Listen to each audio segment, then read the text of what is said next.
హవీల్దార్ అబ్దుల్ హమీద్ ధైర్యం, అగాధం, దేశభక్తికి నిలువెత్తిన ప్రతీక. 1965 భారత-పాక్ యుద్ధ సమయంలో పంజాబ్లోని అసలుత్తర్ ప్రాంతంలో పాకిస్తాన్ సైన్యం అత్యాధునిక ప్యాటర్న్ ట్యాంకులతో భారీ దాడికి సిద్ధమైంది.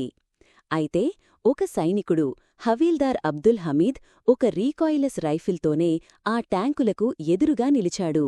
తన అద్భుతమైన నైపుణ్యంతో 1.5 గంటలో ఏకంగా 7 శత్రు ట్యాంకులను పేల్చి ధ్వంసం చేశాడు. ఆయన సాహసం భారత సైనికులకు ఉత్సాహమిచ్చింది, శత్రువుల దాడికి అడ్డుకట్టవేసింది. ఆయన శౌర్యానికిగాను దేశం అత్యున్నత యుద్ధ పురస్కారమైన పరమ్వీర్ చక్రను ఆయనకు గౌరవంగా ప్రదానం చేసింది. అబ్దుల్ హమీద్ గారు సైన్యంలో ఓ స్ఫూర్తిదాయక ప్రతీకగా నిలిచారు.